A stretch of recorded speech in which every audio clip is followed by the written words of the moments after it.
Bienvenidos a todos. Los que no me conocéis, soy Pablo Bueno, el presidente de Tecniberia.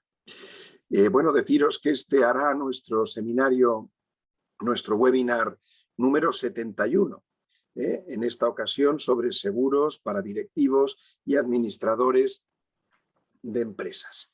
Es un seminario que ha causado muchísima expectación, ya que bueno, los administradores y los directivos de las compañías, las empresas de consultoría de ingeniería, pues evidentemente tienen preocupación por su patrimonio personal como personas físicas.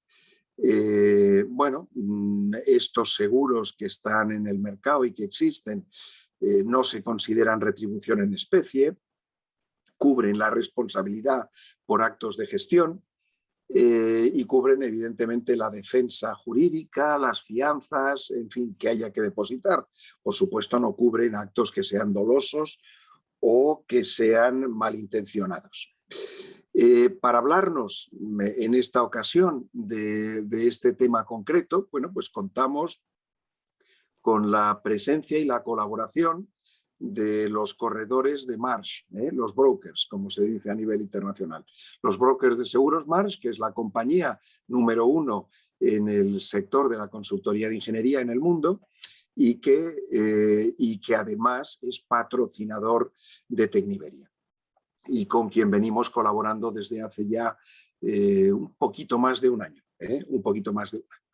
Bueno, sin más preámbulos, le voy a dar la palabra a Araceli, recordándoos que en el panel de control de la aplicación Zoom, pues tenéis un punto donde podéis hacer preguntas, escribir preguntas que os podéis ir escribiendo a lo largo de la presentación y al final pues tendremos un debate y nuestras ponentes de hoy pues tendrán la oportunidad de contestar las dudas que aparezcan. Como siempre hacemos, cuando terminemos el seminario, os pasaremos por internet una encuesta para que comentéis lo que os ha parecido y el interés que creéis que ha tenido. Y también para sugeriros y pediros que si tenéis alguna iniciativa o alguna temática en la que queráis que Tecniberia se concentre, pues Tecniberia somos todos y estamos a la disposición de las demandas del sector. Bueno, pues sin más preámbulos y consumiendo los 3 minutos previstos o los 5 minutos previstos, le paso la palabra a nuestra ilustre secretaria general, Araceli, para que dé comienzo el seminario. Bienvenidos a todos. Muchas gracias, Pablo. Tal como os ha dicho Pablo, tenéis a lo largo del seminario podéis hacer todas las preguntas que queráis. Abajo tenéis un icono que dice preguntas y respuestas. Y luego en la parte del coloquio se las plantearemos a nuestras dos ponentes, a María y a María José. Pues vamos a contar esta mañana con dos estupendas profesionales que llevan más de 20 años ambas en el ámbito de la siniestralidad y la gestión de siniestros. Nos van a hablar del perfil de la póliza de directivos y administradores. Nos darán unos conceptos básicos de la póliza y unos casos prácticos. Vamos a contar esta mañana con María José Simón, que, como os he dicho, cuenta con más de 20 años de experiencia en la gestión de siniestros y está especializada en la gestión de siniestros de líneas financieras. De formación, María José es licenciada en Derecho y máster en Práctica Jurídica y es ejecutivo de siniestros desde 2015. Pues ha trabajado en juzgados, en diferentes despachos de abogados, en asesoría técnica de colegios profesionales, en la gestión de siniestros de responsabilidad civil y tiene un gran bagaje de la temática que vamos a tratar. Luego, por otra parte, vamos a contar con María Lavandeira, que también tiene 22 años de experiencia en el sector del seguro. Comenzó su carrera en los juzgados y luego ya muy prontito pasó al sector asegurador, primero en Banco Vitalicio, que se transformaría en Generali, y luego estuvo más de 17 años dedicándose a seguros de responsabilidad civil, primeramente para PYME española y luego ya pasó al ámbito internacional. Y desde 2016 esta cuenta está en Mars.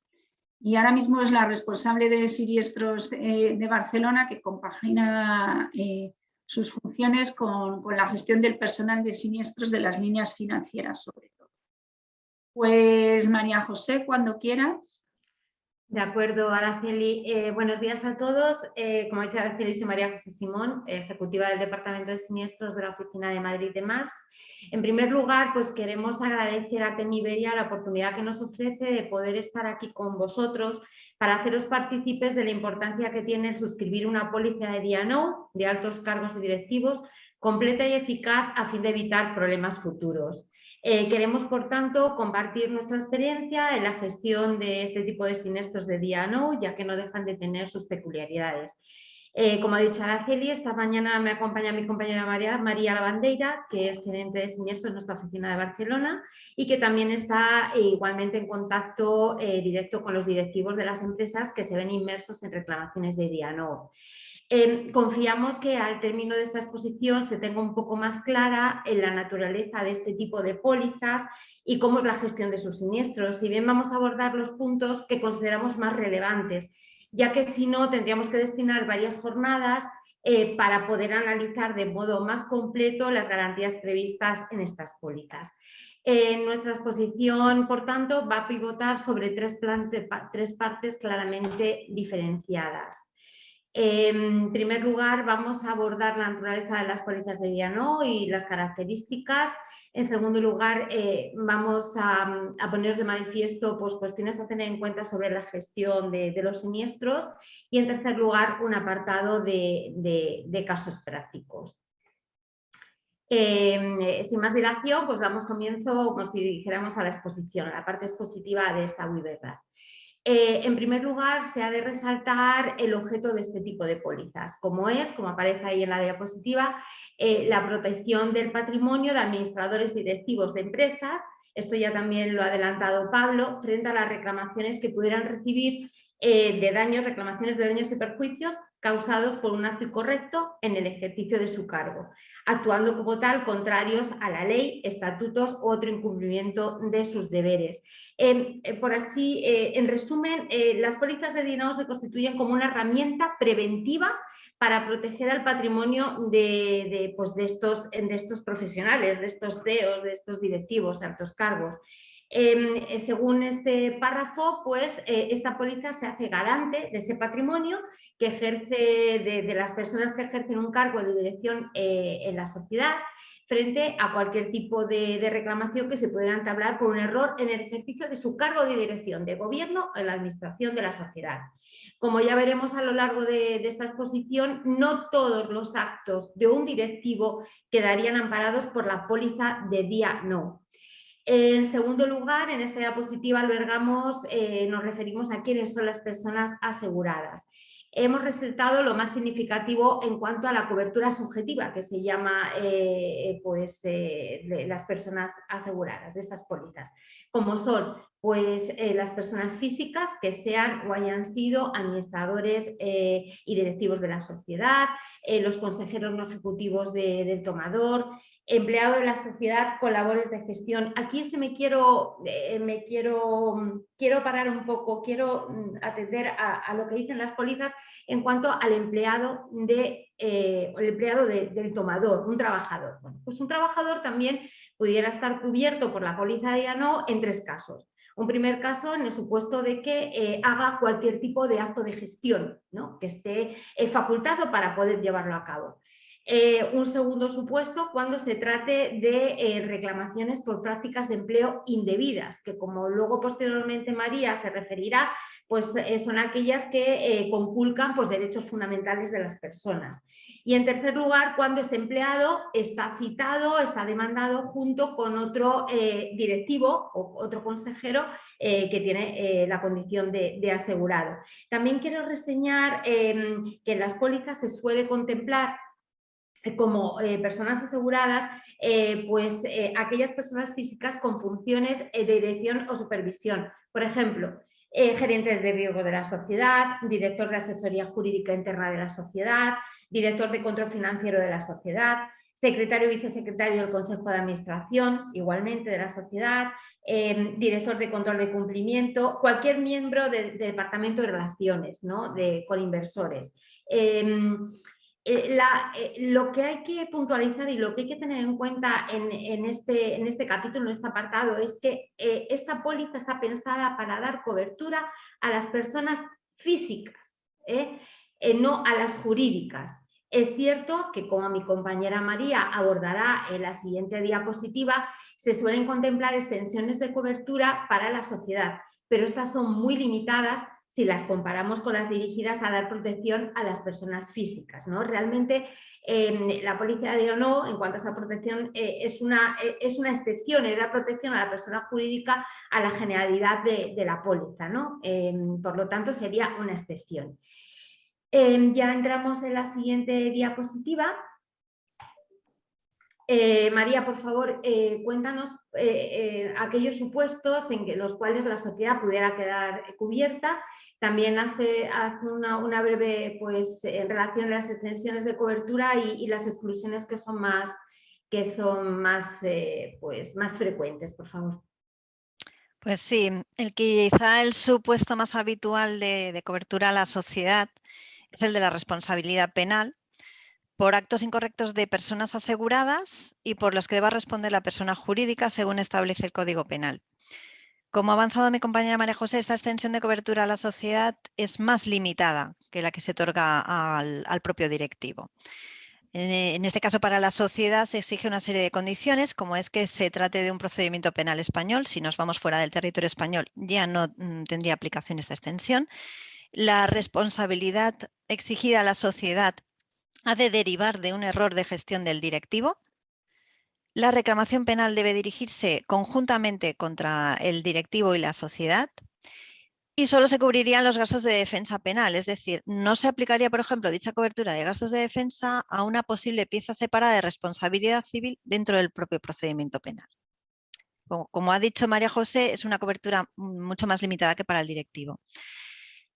Tenemos también otras coberturas, como por ejemplo la cobertura a la sociedad por la responsabilidad derivada de prácticas de empleo indebidas, a la que se ha referido mi compañera hace un momento, que se trata de prácticas llevadas a cabo por una persona asegurada, sea la propia sociedad en este caso, o bien cualquier empleado del que pudiera ser responsable la sociedad.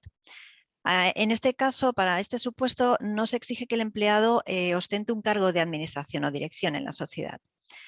Se trata básicamente de reclamaciones relacionadas con la vulneración de derechos fundamentales o de normativa relativa a la relación laboral con los empleados. Por poneros algunos ejemplos, pues estaríamos hablando de supuestos de desigualdad de oportunidades de empleo, discriminación, acoso sexual, represalias, difamación, no autorización a un empleado a ejercer un derecho legal o simplemente el no desarrollar, por parte de la sociedad, no desarrollar o no implementar políticas o procedimientos para evitar estos sucesos. En esta cobertura, en estos supuestos, no se cubrirían indemnizaciones por despido u otras percepciones salariales o indemnizaciones que establece la ley en caso de extinción de un contrato laboral. Se trata eminentemente de reparar un daño moral o un trastorno emocional derivado de esas prácticas de empleo indebidas a la que se está aludiendo en esa reclamación. Otro supuesto en el que se daría cobertura a la sociedad serían las reclamaciones por operaciones de valores, en relación a un error de gestión o infracción de normativa también aplicable a las operaciones de compra o venta de valores mobiliarios u operaciones bursátiles. En cuanto al punto 2 de la diapositiva, las extensiones de cobertura, es decir, aquellas garantías o coberturas adicionales a las básicas que ya nos ofrece el asegurador y que por tanto ampliaría la cobertura que ofrece la póliza, tendríamos por ejemplo las fianzas. Bien su constitución íntegra, es decir, incluyendo los gastos más el importe de la propia fianza que nos están exigiendo, o bien únicamente los gastos de constitución de un aval o de otro instrumento financiero para garantizar esa fianza. Hablamos siempre de fianzas para garantizar eventuales responsabilidades civiles. Si nos referimos a las fianzas para evitar la medida cautelar de prisión provisional, las aseguradoras suelen asumir únicamente los gastos de constitución. Solo en casos muy reducidos, una parte muy reducida del sector asegurador incluye la constitución íntegra de este tipo de fianzas. Otra extensión podría ser la de gastos, como por ejemplo gastos de emergencia, gastos de aval concursal, gastos de investigación interna, esa investigación realizada por la propia sociedad para auditar a un directivo o a un administrador como respuesta a una petición de algún organismo regulador, o gastos de mitigación o gestión de crisis, que serían aquellos gastos de asesoramiento dirigidos a reducir o limitar los efectos potencialmente adversos de una posible o una eventual reclamación. También gastos de restitución de imagen o los gastos de defensa penal de la sociedad, los que he comentado hace un momentito. Otra extensión de cobertura serían también las multas y sanciones civiles y administrativas. Lógicamente, siempre y cuando estas multas y sanciones prevea la legislación su aseguramiento. No se incluirían, por tanto, las penales. También sería una extensión de cobertura a la responsabilidad civil tributaria subsidiaria de la persona asegurada por la deuda tributaria de la sociedad en caso de que ésta no hubiera hecho frente total o parcialmente a la misma por razones de insolvencia de dicha sociedad. Una extensión más sería la cobertura de responsabilidad exigida a la sociedad por un error de gestión en el ejercicio de su condición de administrador como persona jurídica en una sociedad filial. O finalmente la de gastos de defensa de las personas aseguradas en relación a reclamaciones basadas en el incumplimiento de la normativa de seguridad y salud en el trabajo o homicidio empresarial, entendido este último como el fallecimiento de personas en las instalaciones de la sociedad con motivo de acciones u omisiones negligentes de la misma. En cuanto al punto de exclusiones, pues como no puede ser de otra forma, las pólizas de DIANU también cuentan con exclusiones. Las más comunes y la principal de todas ellas es el dolo. Como ha comentado Pablo al principio, el dolo no es asegurable, el dolo es una exclusión expresa en póliza. Para que tengáis todos más o menos claro lo que significa, la definición del dolo es cualquier acto u omisión antijurídico fraudulento realizado de forma deliberada y con la intención de causar el resultado realmente producido. Importante aclararos que la existencia del dolo debe establecerse por sentencia o resolución firme, o bien por la propia admisión del propio asegurado. Así, en estos casos, la aseguradora anticiparía los gastos de defensa, pero llegado el supuesto de tener, por ejemplo, esa sentencia firme que estableciera ese dolo, reclamaría al asegurado la devolución de todo lo anticipado. Es importante también que tengamos claro que en caso de que varias personas aseguradas activaran la póliza, el dolo de uno de ellos solo le afectará a esa persona, no al resto. Es decir, solo el que haya incurrido en dolo tendrá la obligación de devolverlo anticipado. Debido al sector, a los últimos tiempos y a la experiencia del sector asegurador durante este tiempo que las pólizas de DIANU están actuando, estamos viendo que comienzan a limitarse ya ciertas capacidades de cobertura o capacidades de aseguramiento en relación, sobre todo a delitos de corrupción. Por ejemplo, estableciendo un límite en la anticipación de gastos de defensa y fianzas, o incluso limitando dicha anticipación a la interpretación más estricta de gastos de defensa. Esto es, excluyendo incluso la anticipación de fianzas, o sea, solo dando cobertura a los gastos de abogado y procurador. Debemos tener en cuenta que estas pólizas no se concibieron para dar cobertura a este tipo de actuaciones, sino para proteger el patrimonio de los directivos en relación a sus responsabilidades por error de gestión o administración de la sociedad, no para este tipo de supuestos que estamos viendo continuamente en prensa o en televisión. Se trata, por tanto, de delitos que en general solo permiten su comisión dolosa, no imprudente, o delitos frente a la administración, como pueden ser el cohecho, la malversación de caudales públicos, blanqueo de capitales, el fraude. En estos casos, como he dicho, la aseguradora anticiparía a la persona asegurada los gastos de defensa hasta ese límite que se pudiera establecer en póliza, y solo en caso de que finalmente y de forma firme resultara absuelta de esos delitos, se reembolsaría el exceso que no se hubiera anticipado. Otro típico motivo de exclusión establecida en la totalidad de las pólizas es la de litigios previos y pendientes o reclamaciones o circunstancias conocidas o que debieran haber sido conocidas, con anterioridad a la fecha de efecto de la póliza o de la fecha que pueda indicar expresamente en la póliza para estos casos. También se excluyen las reclamaciones relacionadas o en las que se aleguen daños personales y materiales. Para este supuesto sí que tenemos la excepción de lo previsto en las coberturas de prácticas de empleo indebidas o la cobertura de seguridad y salud en el trabajo y homicidio empresarial. Y para terminar, otro supuesto típico de exclusión es la RC profesional, que tendremos ocasión de explicaros un poquito más adelante con también un ejemplo. María José, por favor, ¿nos puedes comentar qué hay que hacer exactamente cuando uno se ve inmerso en un supuesto de reclamación por un error de gestión? Sí, María. Lo primero de todo es comunicar la reclamación lo antes posible, en el supuesto de que ésta haya sido materializada.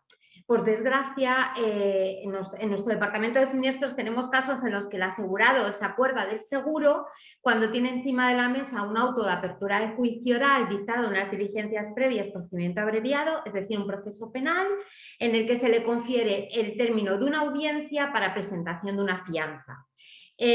Por lo tanto, lo que nosotros abogamos y lo que siempre decimos es que la comunicación, por favor, inmediata.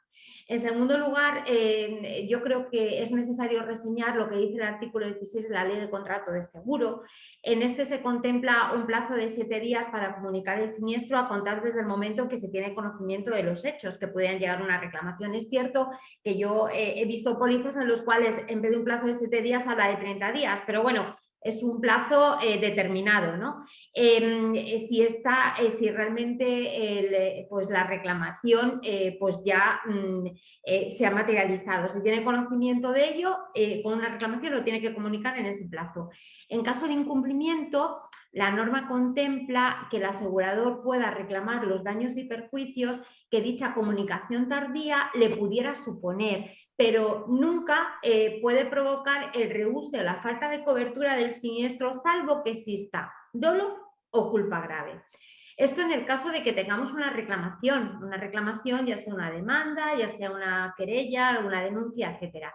Pero, ¿qué ocurre si todavía esta reclamación no se ha materializado? Bueno, pues el asegurado, si tiene conocimiento de que pudiera dar lugar, que conoce unos hechos que pudieran dar lugar a una reclamación, lo ha de comunicar de forma preventiva, como aparece ahí en la diapositiva. Es decir, de todas formas, cualquier duda que se pueda tener al respecto, estamos para poder asesoraros, estamos a vuestra disposición para poder daros pues la mayor información sobre cómo actuar, ¿no?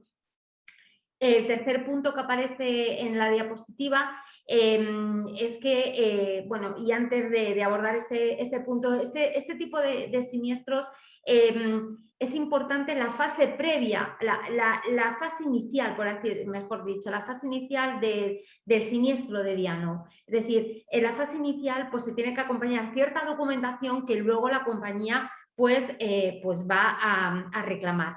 Me refiero a que en estos casos se tiene que acreditar la condición de asegurado, es decir, que la persona a la cual ha recibido la reclamación pues está dentro de las personas, de la relación de personas que aparecen en las pólizas, como he dicho anteriormente. ¿Cómo se puede hacer esto? Pues normalmente las compañías suelen aceptar el correspondiente certificado expedido por el Departamento de Recursos Humanos de la empresa, donde figure el cargo y el periodo en el cual pues, se está prestando servicios, ¿no? Se debe de aportar, aparte de esta condición, de esta acreditación de condición de asegurado, pues una relación de hechos y también la documentación judicial recibida, en el caso de que se disponga de ella, ¿no?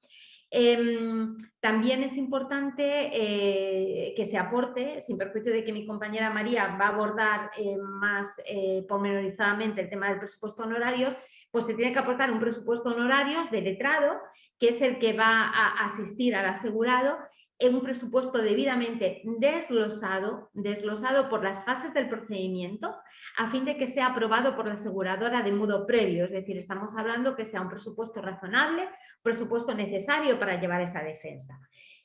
Como veremos más adelante, en este tipo de pólizas, a diferencia de otras pólizas, por ejemplo la póliza de PI, de responsabilidad civil profesional, es el propio asegurado el que decide qué letrado le va a asistir, es el que nombra abogado y por lo tanto la aseguradora acto seguido lo que hace es aprobar el presupuesto de honorarios que se le presente, ¿no?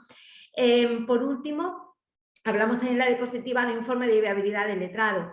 Esto sería lo ideal, es decir, como ya hay un letrado, el letrado pues tiene que pronunciarse sobre cómo ve la reclamación, cómo es viable la pretensión de contrario, la estrategia a seguir en su defensa, ¿no?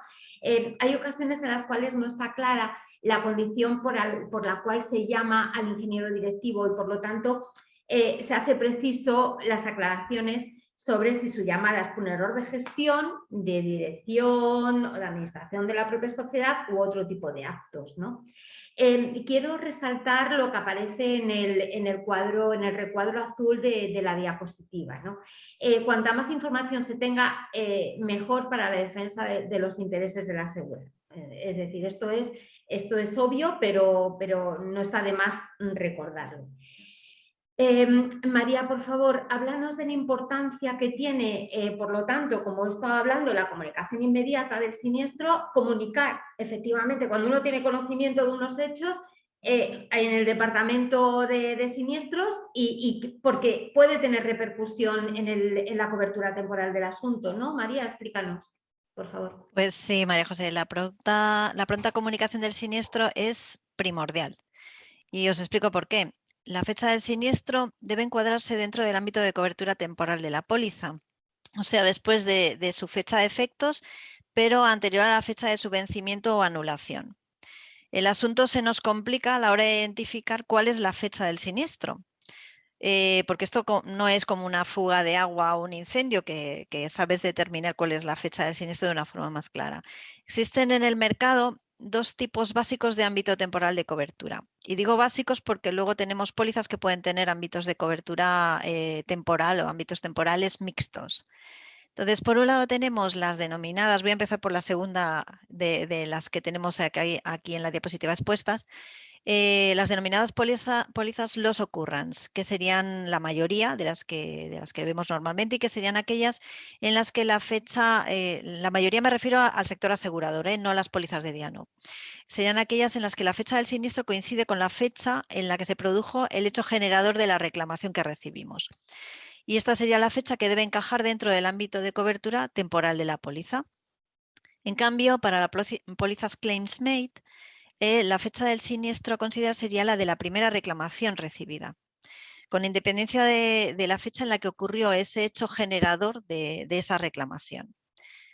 En este tipo de pólizas se podría establecer para el hecho generador un periodo de retroactividad bien ilimitado, es decir, da igual en cuándo haya sucedido, o bien limitado a una fecha concreta. Nos pueden decir pues, todos los hechos que sean posteriores al 1 de enero de 2005, por ejemplo. Las pólizas de D&O serían pólizas del tipo claims made, del segundo que os he explicado.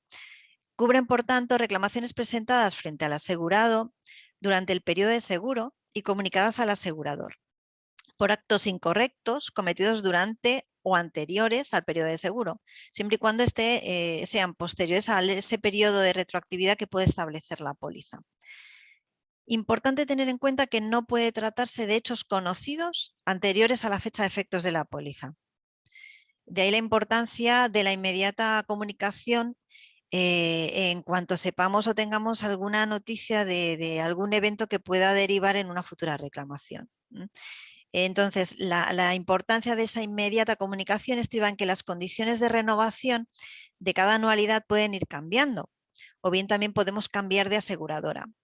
Si los comunicamos de forma extemporánea, la aseguradora pudiera no dar cobertura al siniestro o limitarla. Entonces, a tener en cuenta también que normalmente las aseguradoras en las renovaciones nos suelen exigir cumplimentar cuestionarios de renovación, donde se suele preguntar si el tomador o los asegurados tienen constancia de alguna reclamación o circunstancias que pudieran derivar en futuras reclamaciones. Tal y como vemos resaltado en el cuadro azul, es muy importante para la viabilidad de la cobertura tener claros estos conceptos. Primero, la fecha del primer conocimiento. La fecha del primer conocimiento de esa potencial reclamación o de esos eventos que puedan derivar en una reclamación. Segundo, la definición del siniestro. Siniestro en la póliza de D&O comienza con la recepción de una reclamación derivada de un acto de gestión incorrecto. Eso es como se define un siniestro en este tipo de pólizas. Y tercero, el ámbito temporal de la póliza. Fechas de efectos, de fecha de retroactividad que pueda marcar la póliza o periodos informativos que también puede establecerse en la misma. María José, una vez expuesto esto, hemos de resaltar también ciertos aspectos que se deben tener muy presentes. Pues sí, María, puede que pequemos de ser reiterativos, pero es importante destacar ciertas cuestiones que se han de tener en cuenta cuando nos vemos inmersos en una reclamación de D&O, ¿no? Algunos de los puntos tratados en esta diapositiva se pudieran predicar, por ejemplo, a la póliza de PI, ¿no? En primer lugar, no asumir responsabilidad. El asegurado, aunque entienda que está claro el posible error cometido, un error de gestión, de gobierno de la sociedad, nunca puede asumir dicha responsabilidad. Esto, como digo, sí se podría aplicar a las pólizas de PI y responsabilidad civil profesional. En segundo lugar, y consecuencia de lo anterior, mucho menos llegar a ningún tipo de acuerdo económico. En este caso es la aseguradora la que ha de valorar la pertinencia o no de suscribir acuerdos con los reclamantes o con los letrados que van a intervenir. Es pues la compañía la que debería aprobar los presupuestos de honorarios que se le presentara. En tercer lugar, pues lo hemos dicho anteriormente, la comunicación inmediata MARS, que no nos enteremos de que existe un procedimiento penal contra un directivo en el momento de la apertura del juicio oral, porque es que es un caso práctico que se nos ha dado en el Departamento de Siniestros. Claro, queremos ayudar, pero estamos muy limitados pues, con la información que se nos da. Por lo tanto, para que el siniestro se pueda gestionar correctamente, comunicación en el momento de que se reciba o tenga conocimiento de estos hechos. Y ya por último, en el supuesto de que se haya promovido un procedimiento judicial, ya sea un procedimiento civil, un procedimiento penal, etcétera, hacer llegar a la correduría toda la información judicial recibida para actuar en consecuencia. Resalto, bueno, también en la diapositiva se dice que, claro, necesitamos esa comunicación inmediata, cualquier notificación para poder contestar en plazo y en forma. Imaginemos que estamos en un procedimiento civil, donde los plazos son muy perentorios, por lo tanto, tenemos 20 días para contestar en un juicio ordinario y hay que contestar en plazo a través de un letrado. Por lo tanto, tenemos unos plazos muy limitados.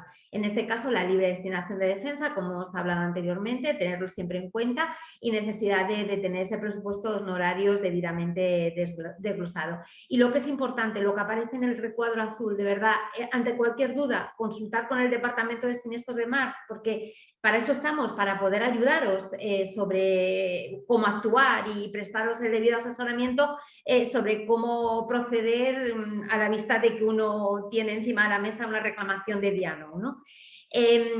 María, por favor, ya entrando en la siguiente diapositiva. A ver. Sí.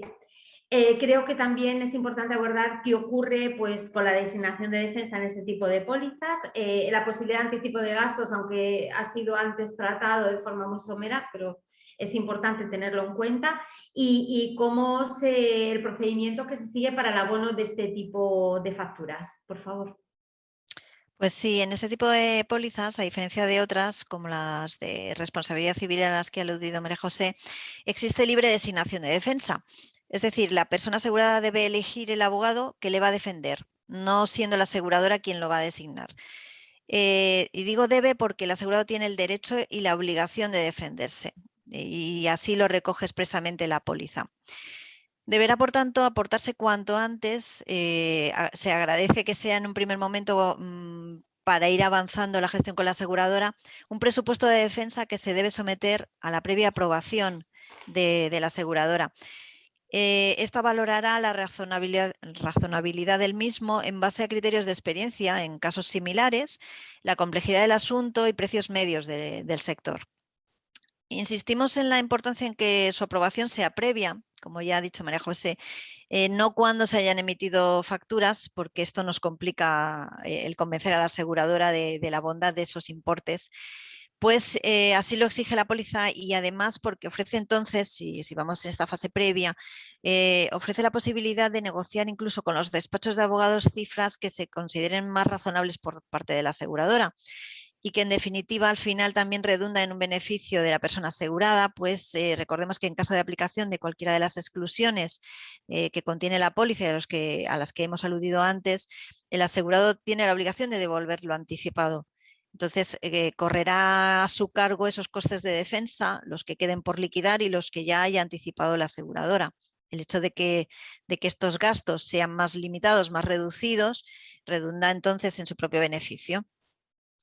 En cuanto al presupuesto y los requisitos del mismo, como ha avanzado María José, debe estar debidamente desglosado por las fases del procedimiento. Se puede ir avanzando un primer presupuesto por la primera fase de instrucción, por ejemplo, si estamos en penal, y luego ir aportando sucesivos presupuestos en función de que se vayan o no alcanzando esas siguientes fases. Por tanto, se pueden aportar presupuestos separados para cada una de las fases o bien incluirlo en un único presupuesto. La aprobación por la aseguradora no es tampoco definitiva. Esto significa que, por un lado, el presupuesto aprobado por la aseguradora puede ser posteriormente revisable si las circunstancias del procedimiento así lo exigieran, porque se complica el procedimiento, porque se demore más en el tiempo, por lo que justifique el abogado. Y por otro, también independientemente de la aprobación del mismo, habrá que acreditar la efectiva prestación de los honorarios que finalmente se vayan a facturar. Es decir, si la aseguradora aprueba un presupuesto de 10.000 euros, no significa que vaya a pagar 10.000 euros sí o sí, sino que el abogado tendrá que acreditar mediante sus facturas un desglose de las gestiones que efectivamente se han realizado y comparando con el presupuesto corresponde con esos 10.000, pues serán 10.000 lo que se abone. Si es algo inferior porque hay gestiones que no se han llevado a cabo, pues el pago por la aseguradora puede ser inferior. Por tanto, las aseguradoras no van a realizar provisiones de fondos. No confundir tampoco provisiones de fondos con anticipos de gastos. O sea, la aseguradora sí que hace anticipo de gastos, pero cuando hablamos de la posibilidad de anticipo de gastos, nos referimos a que el asegurado no tiene por qué avanzar esos honorarios al profesional, sino que el pago al profesional puede realizarlo directamente la aseguradora. Si bien siempre se tendrán que tratar de pagos por servicios efectivamente ya prestados. En cambio, la provisión de fondos es el supuesto que el abogado o el procurador te pide que avances un importe, pero él no ha empezado todavía a trabajar. Entonces, no se han realizado ningún servicio. En cuanto al procedimiento para el abono de las facturas, deben adjuntar, bien en la propia factura o bien en un documento aparte, un desglose de los servicios facturados. En caso de incluir gastos, también debe acompañarse con la acreditación de los mismos. O sea, si tiene tickets restaurante, tiene desplazamientos, lo que sea, tiene que acreditarse también mediante los recibos correspondientes. Estas facturas deben emitirse a nombre de las personas aseguradas, las personas físicas aseguradas, los directivos a las que están defendiendo, o bien a nombre de la sociedad. Casi ninguna aseguradora ya nos está aceptando que se emitan a nombre de las aseguradoras. Anteriormente sí que se hacía, pero ahora ya no nos lo están aceptando. Como os he comentado antes, cabe la posibilidad de que dichas facturas se abonen directamente a los profesionales. En tal caso, es importante que nos aviséis a la hora de enviarnos esas facturas porque los datos del perceptor del pago o quién va a recibir el pago que va a abonar la aseguradora se hace constar en el finiquito. Para cada pago que se realice, sea por una factura independiente o varias facturas de forma conjunta, se va a tener que firmar un finiquito de renuncia que emite la aseguradora y donde se identificarán las facturas que se están liquidando mediante ese finiquito. Y digo también que es renuncia porque se renuncia a cualquier tipo de reclamación posterior, pero respecto a esas facturas que se están identificando en el finiquito, no respecto al resto de gastos que continuarán a lo largo del procedimiento. Como he dicho antes, el perceptor del pago también se va a incluir en ese finiquito. Y se recogerá también el compromiso del asegurado de devolver las cantidades que se estén anticipando en caso de una futura aplicación de alguna de las exclusiones que contiene la póliza. Por último, el asegurado tiene la obligación también de mantener puntualmente o periódicamente informada a la aseguradora de la situación del procedimiento, haya o no haya novedades en el mismo. Recomendamos que al menos trimestralmente se nos vaya indicando pues alguna información del estado del procedimiento. Si hay novedades, pues aportarnos esas novedades con copia de esa documentación judicial que afecta a la persona asegurada, y si no hay novedades, pues simplemente indicarnos que el procedimiento sigue igual. Resaltamos también lo que indicaba María José: ante cualquier duda, por favor, consultadnos, no tengáis ningún inconveniente, ningún problema en hacernos las preguntas que preciséis para que podamos analizarlo juntos y daros el asesoramiento sobre cómo proceder en estos casos. Y para que podamos entender un poquito mejor todo lo que os hemos explicado, que es un poco complejo, vamos a mostraros unos casos prácticos que hemos tenido en nuestro broker, en nuestra casa, de supuestos reales, y están anonimizados, por supuesto, pero que os vamos a explicar. Primer caso, siguiente diapositiva, perfecto. El primer caso versa sobre la exclusión del delito doloso. Se trata de un supuesto, se refiere a unas diligencias previas que se incoaron a raíz de una investigación por una supuesta adjudicación de contratos públicos a cambio de una serie de comisiones. Dos directivos fueron llamados al procedimiento en calidad de investigados por la presunta comisión de varios delitos de prevaricación, malversación, blanqueo de capitales, falsificación y fraude en relación a trabajos de construcción de un puente. María José, ¿nos explicas un poquito este supuesto? Sí, María. Como se ha venido exponiendo en esta exposición, cuando uno recibe noticias del juzgado ha de remitir pues, la querella o la denuncia que se ha debido presentar, ¿no? Y que normalmente se acompaña junto con la cédula de citación cursada a fin de prestar declaración como investigado. Ello, como hemos dicho, se ha de llevar con la mayor celeridad posible. En este caso concreto, en unas diligencias previas que se iniciaron por querella y por lo tanto nosotros recibimos la querella, la pasamos a la compañía a efectos de la comunicación del pertinente siniestro y entonces junto a ello también recibimos el presupuesto de honorarios del letrado de confianza del propio asegurado que le iba a asistir en el procedimiento, un presupuesto de honorarios que en este caso también fue desglosado, es decir, se desglosó por las diferentes fases del procedimiento penal, fase de instrucción, fase intermedia o fase de juicio oral. En este caso igualmente conseguimos la aprobación de la aseguradora y también se reconoció el anticipo de gastos, ¿no?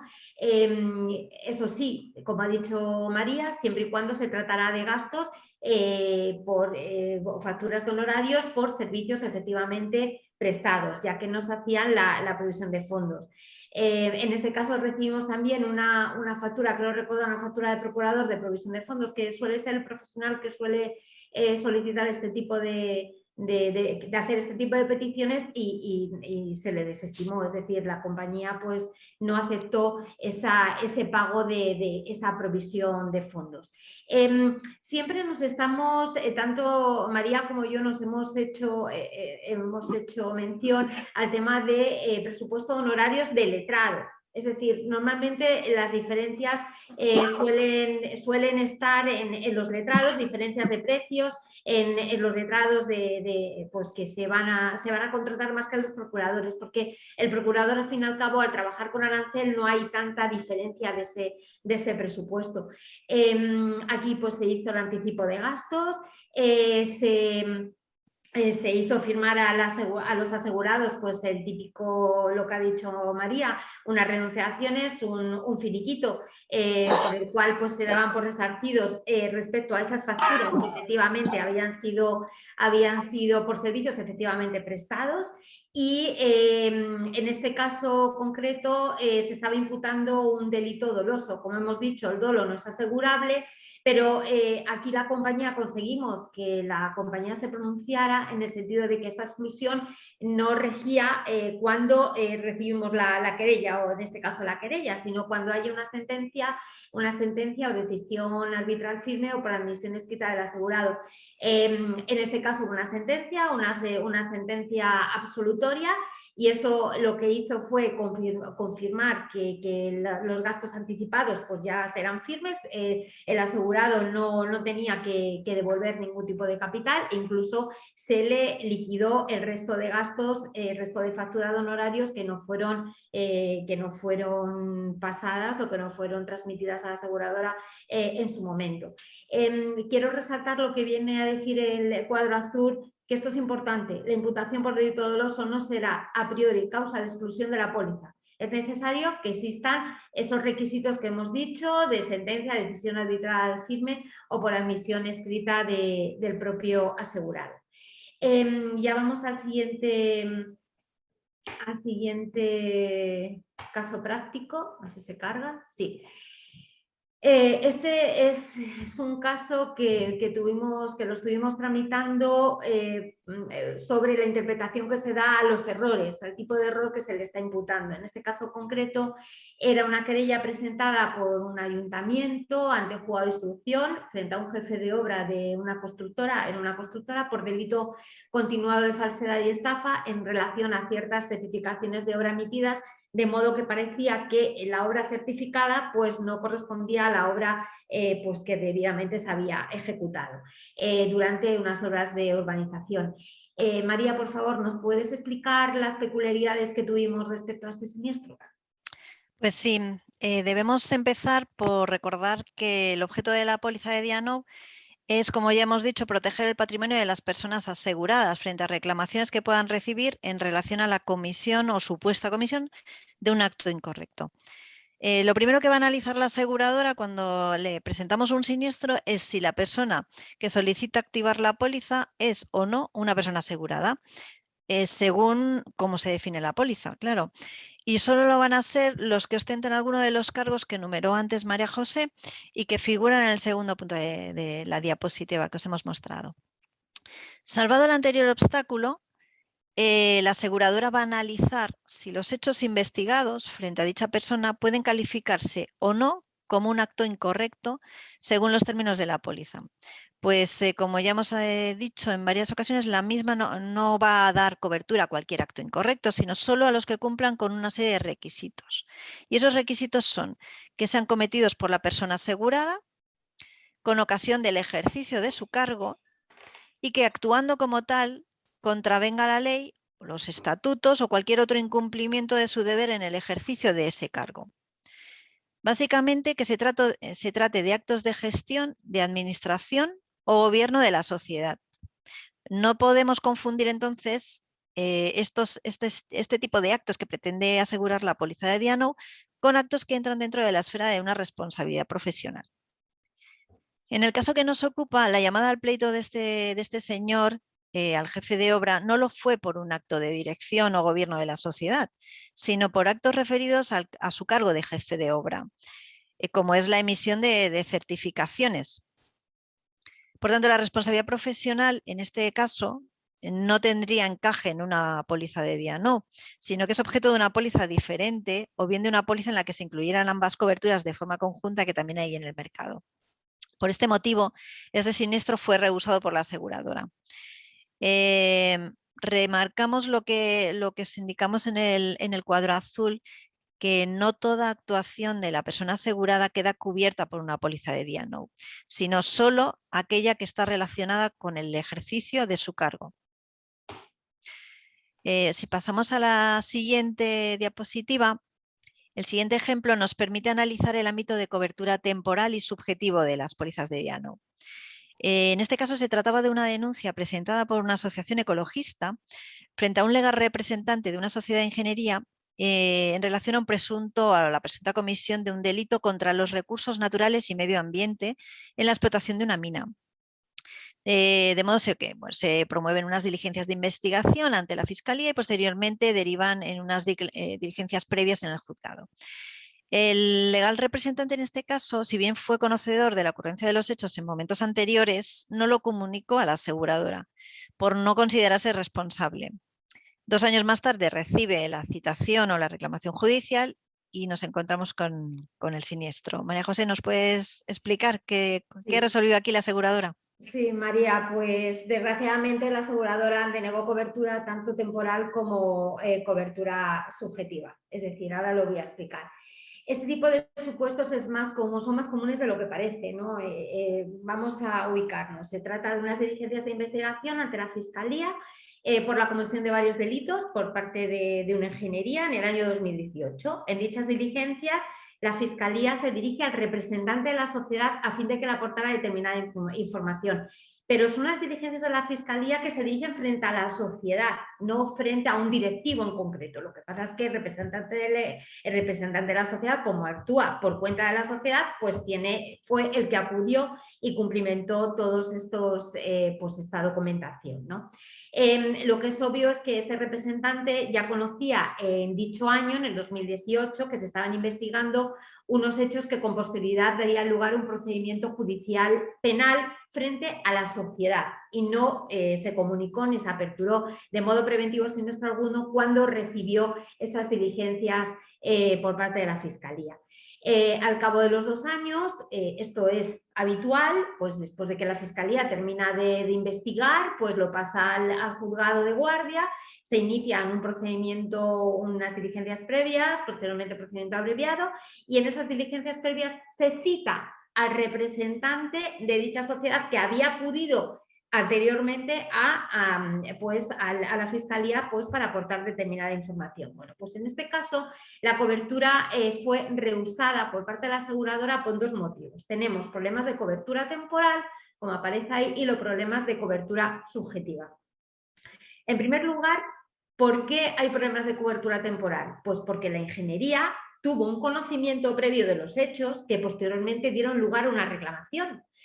Una de las causas de exclusión, como ya ha manifestado María al inicio de la exposición, es que se tenga conocimiento previo de los hechos con anterioridad a la póliza. Por lo tanto, ¿qué hubiera sido lo deseable? Que lo hubiera comunicado, aunque sea preventivamente, que se estaba investigando frente a la sociedad. Pero aquí tenemos otro tipo de problemas, que son los problemas de cobertura subjetiva. ¿A quién se está reclamando? No se está reclamando al directivo nombre y apellido por un error de gestión, de dirección o de gobierno de la sociedad, sino se está reclamando, se dirige el procedimiento frente a la sociedad de ingeniería, puesto que la sociedad de ingeniería, las personas jurídicas también pueden ser imputables en un procedimiento penal. Lo que ocurre que para llamar al pleito a la sociedad de ingeniería, ¿a quién se tiene que dirigir el juzgado? Pues al representante legal.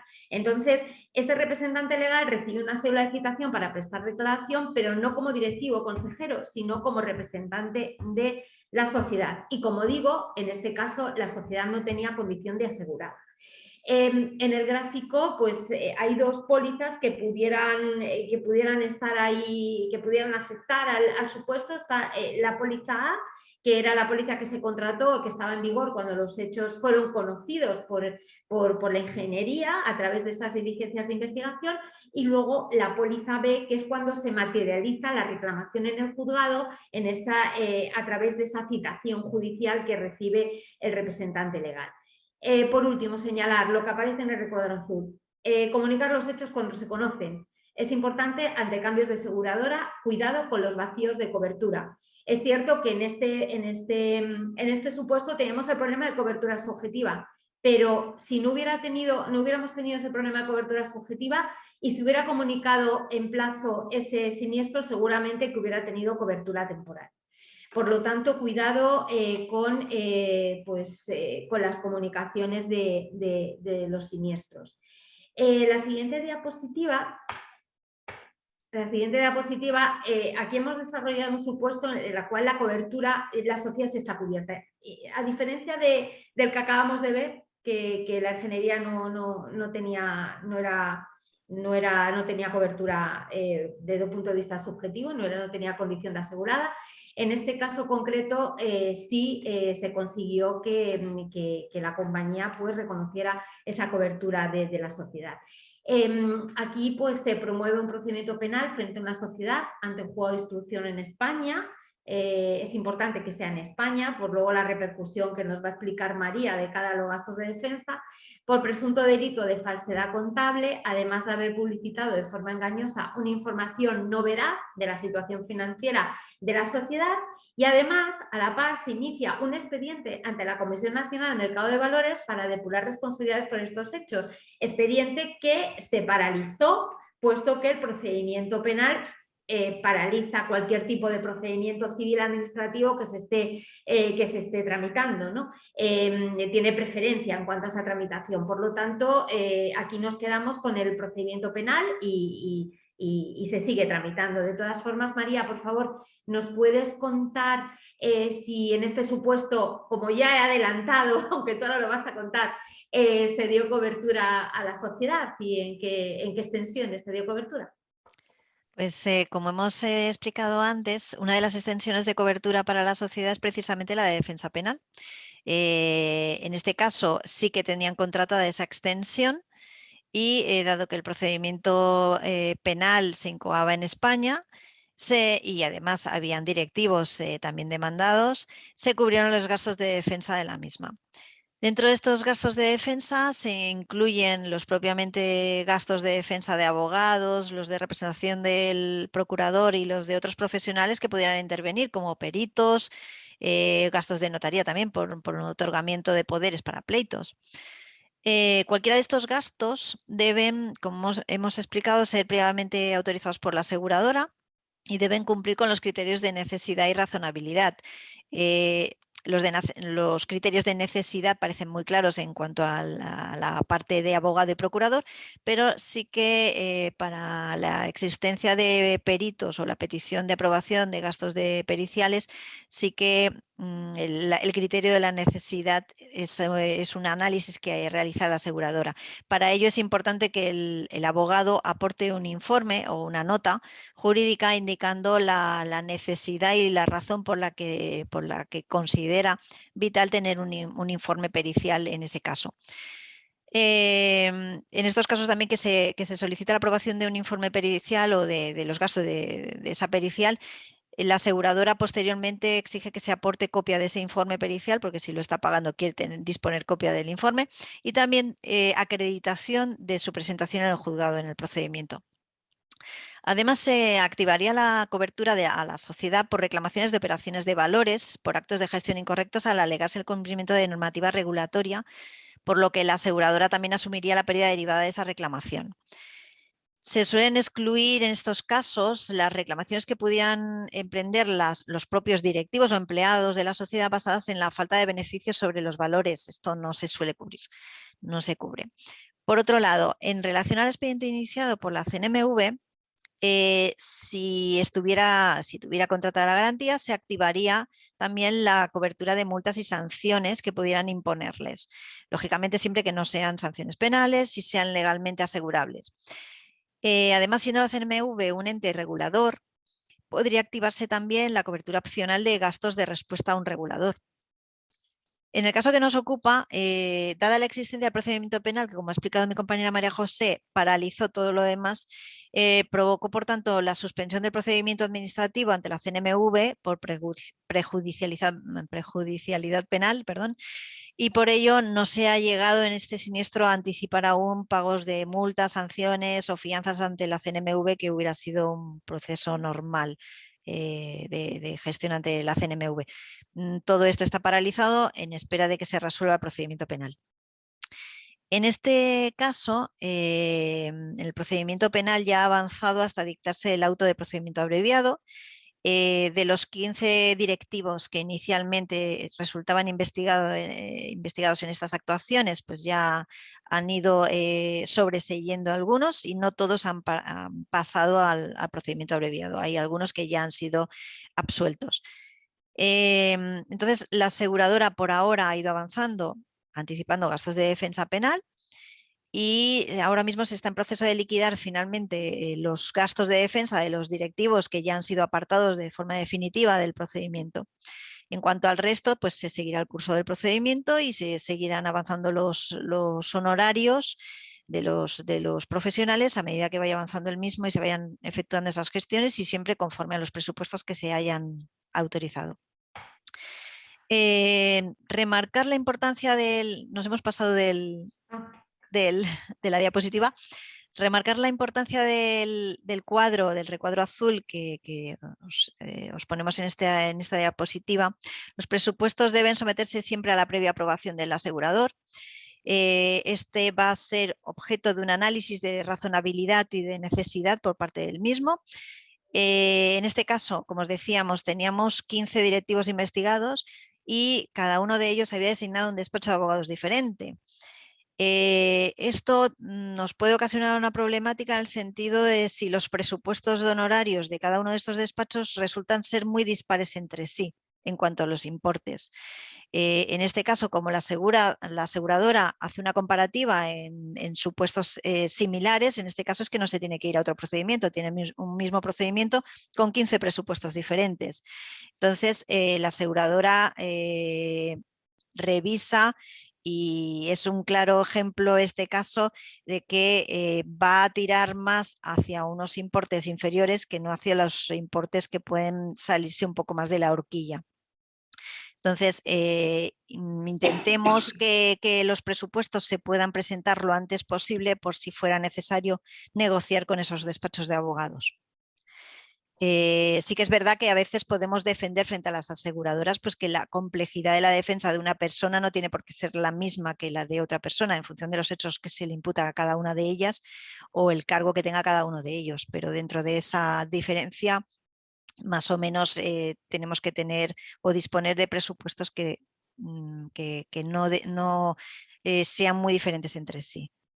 En cuanto a la siguiente diapositiva, ya pasamos a las conclusiones. En relación a todo lo que os hemos expuesto y a modo de conclusión, debemos volver a remarcaros y tener muy presente, por favor, que es muy importante comunicar cautelarmente cualquier incidencia de la que se tenga conocimiento y se prevea pueda derivar en una reclamación, sin esperar a recibirla. Esto es especialmente importante en caso de modificaciones sustanciales de cobertura y en cambios de aseguradora. Perdón. Comunicando esa circunstancia. Uy, perdón. Un poquito de agua.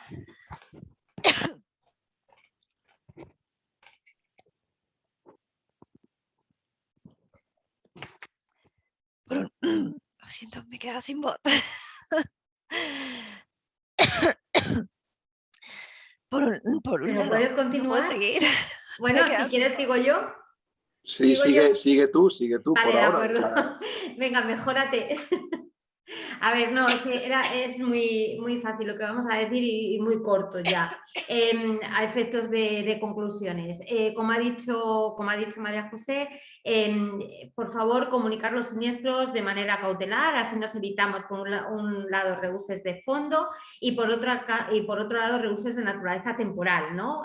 Por tanto por la aseguradora saliente como por la aseguradora entrante, debido al conocimiento de la existencia de procedimientos o reclamación previa a la contratación de esta nueva póliza.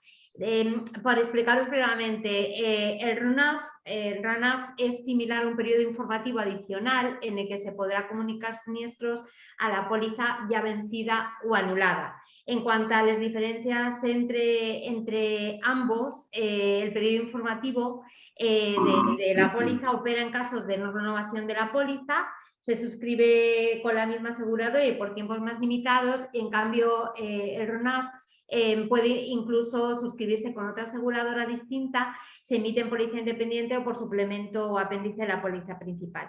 Su duración, por lo tanto, puede ser mucho más amplia y opera en casos de cambio de control de la sociedad aún continuando la póliza vigente. Recordemos, por favor, la aportación de documentación. Ahí hemos hecho alusión a los documentos que inicialmente serían deseables disponer cuando aperturamos un siniestro de diano, como es, primero, acreditación de condición de asegurado de la persona física implicada, que los hechos sean realizados a través de un informe por persona física como directivo o administrador, constituyendo, por lo tanto, esos hechos errores de gestión. Se habrá de acompañar toda la información recibida del juzgado, como es obvio, ya sea demanda, denuncia, querella, etcétera. El presupuesto de honorarios, que hasta la saciedad hemos hablado en toda nuestra exposición, debidamente desglosado, y ya en una fase posterior, pues una información periódica pues, sobre este procedimiento. Lo que está claro es que cuanto más información podamos dar a la aseguradora, al inicio del siniestro, más nos aseguramos, valga la redundancia, una pronta respuesta de la compañía, ¿no? Por último, sí me gustaría hacer alusión y recordar lo que hemos dicho anteriormente de que la compañía no hace provisiones de fondo, sino que las facturas que se aporten sean por servicios efectivamente prestados y se tiene que acompañar pues, el debido desglose de servicios que se han prestado, ¿no? Dicho esto, pues damos por concluida la parte de exposición de esta webinar. Creo, Araceli, que tenemos un turno de preguntas, ¿verdad? Eso es justo, os iba a decir que, sí, que nos estamos comiendo un poquito el tiempo del coloquio. Ya, lo sentimos. Tenemos varias preguntas. Nos pregunta nuestro asociado, que es la empresa SEG, ¿cómo de grande es el mercado de seguros de estas pólizas? Porque en el de responsabilidad civil profesional, por lo menos para nuestro sector, sí que está bastante acotado. Y en este caso, ¿cómo estaría? Bueno, sí. Bueno, es una pregunta quizá más para nuestros compañeros de negocio. Claro. Pero sí que tenemos constancia, porque nosotros gestionamos siniestros. Sí que tenemos constancia que el mercado asegurador, pues lógicamente, igual que en el resto de ramos, determinadas actividades pues, son más complejas de colocar. Y lo que sí que estamos viendo que las renovaciones todas están incluyendo incrementos importantes de primas y en algunos casos limitaciones de cobertura. Como os hemos explicado antes, sobre todo para los delitos de corrupción. Hombre, sobre todo que ello responde a que cada vez más se inician procedimientos judiciales, penales frente a los directivos. Por lo tanto, al haber más frecuencia, pues es necesaria la contratación de este tipo de pólizas y por lo tanto hay una revisión de primas al alza, ¿no? Pero por esa frecuencia que nosotros estamos viendo en nuestro departamento, ¿no? Cada vez más tenemos más siniestros de diálogo, ¿no? que otro tipo de ramos. Muy bien. Exacto. Nos preguntaba también sobre, en el supuesto, por ejemplo, de que la empresa entrara en un concurso de acreedores. Dice, a través de esta póliza estaría cubierta la defensa de los consejeros y directivos en caso de que hubiera algún tipo de responsabilidad por haber llegado a ese punto. Hombre, vamos a ver, nosotros tenemos algún supuesto en los cuales la empresa entra en concurso, en los cuales la administración concursal pues, puede calificar el concurso como culpable y puede derivar responsabilidades frente a los consejeros, administradores de esa sociedad, y en este caso concreto si se están aprobando presupuestos de defensa para llevar la defensa de esos directivos en cuestión. Estamos hablando siempre de las personas físicas, no de la persona jurídica. Entonces, si la compañía entiende que pudiera derivar algún tipo de responsabilidad porque hay un informe de culpabilidad en ese concurso de acreedores, pues claro, es obvio que ahí la compañía sí tendría que aprobar honorarios. Exacto. O sea, que sí que estaría cubierto. Sí. Nos preguntan desde nuestro asociado de Intexa Inarsa, dice, en caso de urgencia, el que el directivo avisa antes a un abogado que dar un parte al siniestro, ¿qué hace la aseguradora? ¿Asume esos gastos? ¿Cómo de rápida es la aseguradora en la aprobación del siniestro? Pues mira, es un supuesto totalmente normal. Está claro que la persona que es citada o llamada a un procedimiento penal, lo primero que tiene que asegurarse es su correcta defensa penal. Esto es normal y la ley de contrato de seguro ya prevé que haya un plazo razonable en comunicarlo a la aseguradora. Lo lógico es que designe su abogado, se hagan las primeras labores de su defensa, que va a ser normalmente su asistencia en esa declaración ante el juzgado, ante la policía o ante el organismo que corresponda, y al mismo tiempo pues nos lo comunique a nosotros y nosotros vayamos avanzando con la aseguradora. También además las pólizas suelen establecer una garantía de gastos de emergencia, con lo cual también por ahí se justifica la premura de esas gestiones. En cuanto a cómo de rápido son las aseguradoras, pues depende muchísimo de la aseguradora. Hay aseguradoras que son bastante ágiles y hay aseguradoras que son muy lentas. También depende de los tramitadores, de la carga de trabajo, los tramitadores en las aseguradoras, de las cargas de trabajo que puedan tener en un momento determinado. Hay muchos factores. Incluso también del propio caso, de que exactamente, se trate, ¿no? Ahí sí. depende, porque si es un caso complejo que requiere pues, un análisis más pormenorizado, incluso las compañías pueden designar a despachos profesionales ajenos al propio tramitador, que eso puede redundar en que se pueda retrasar ese pronunciamiento de la compañía, porque ya depende de un tercero. Es decir, depende de muchos factores. Exactamente, sí. No podemos decir un tiempo porque no hay un tiempo determinado. No, por desgracia no. Araceli, me gustaría preguntar una cosa. Hemos estado hablando antes de la no exclusión a priori de los delitos dolosos, bueno, de la imputación por delito doloso. Sí. Solamente queda excluida cuando hay sentencia firme. Pero suelen si eso ocurre, la aseguradora pide ser restituida de los gastos que haya tenido en caso de sentencia de culpabilidad. Es decir, durante la imputación cubre los gastos, pero luego hay una sentencia, no sé, de culpabilidad. La aseguradora pide ser restituida de esos gastos que anticipó. ¿O eso sí, no si la sentencia es firme, no tiene que ser firme, evidentemente, y establece que existe ese dolo, entonces la aseguradora va a reclamar a la persona asegurada ese importe, la restitución de todos los gastos anticipados, sí. Y de hecho me consta que lo hace.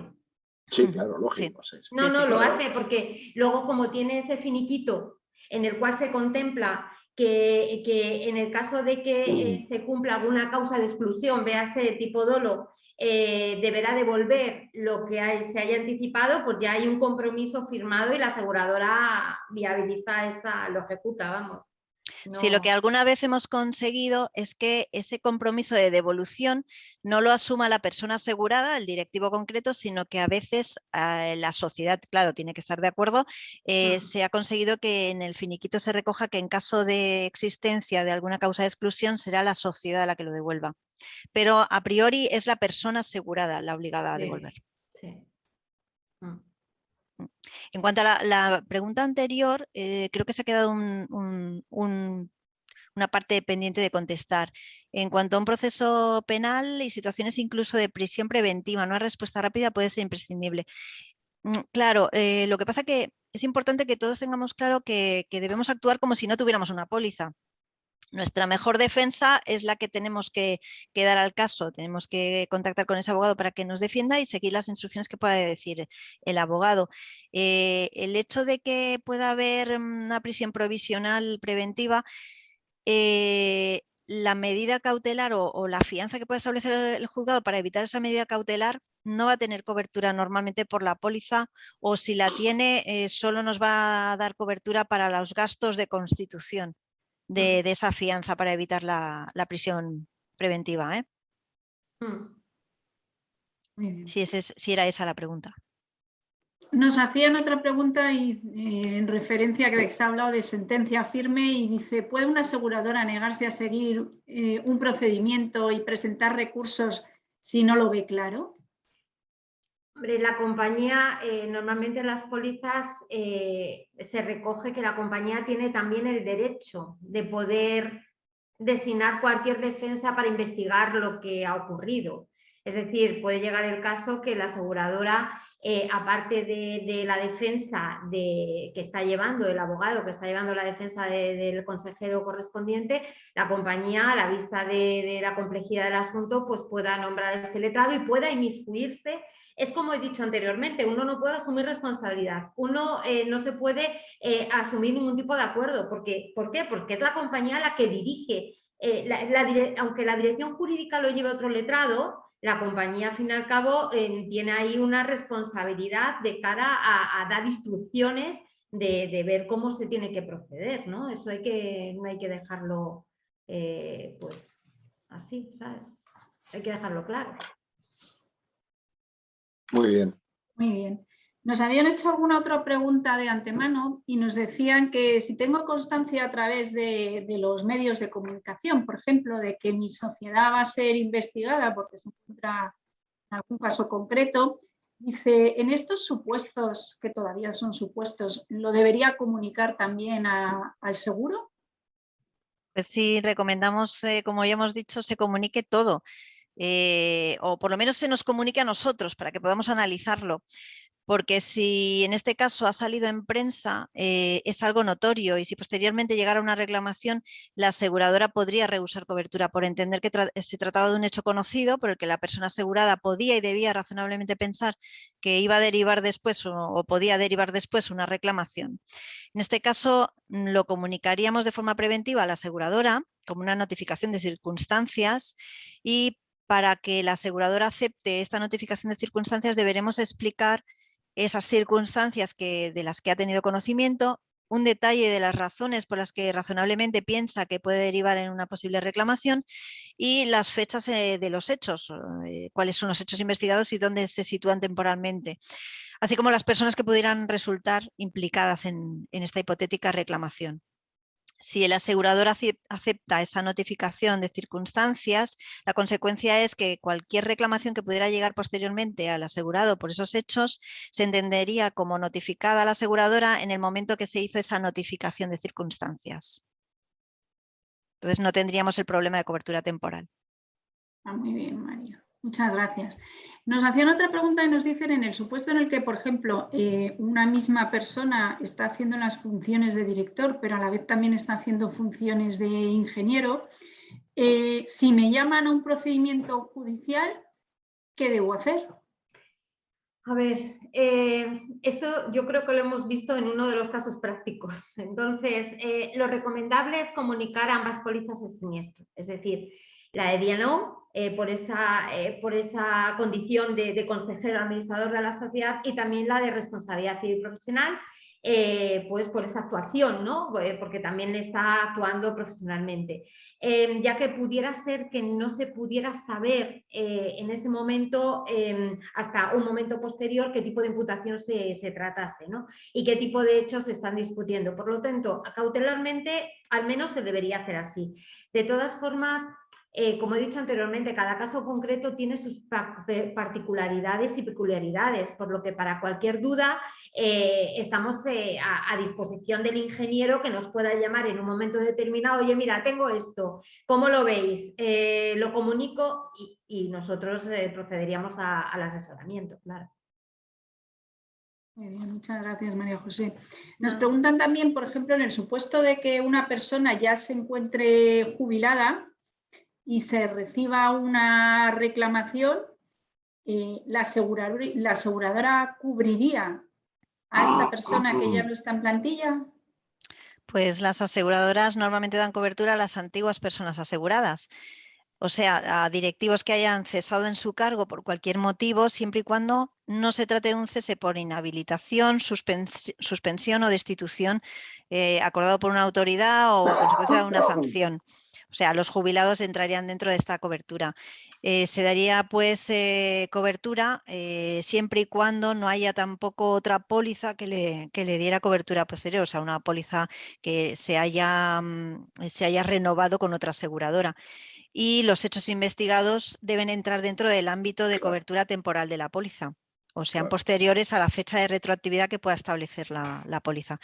La aseguradora, en caso de no renovar, suele dar un periodo informativo de unos años que normalmente coincide con el periodo de prescripción de las acciones contra los directivos, que en España y según el Código de Comercio prescribirían a los 4 años a contar desde el cese del ejercicio de su cargo.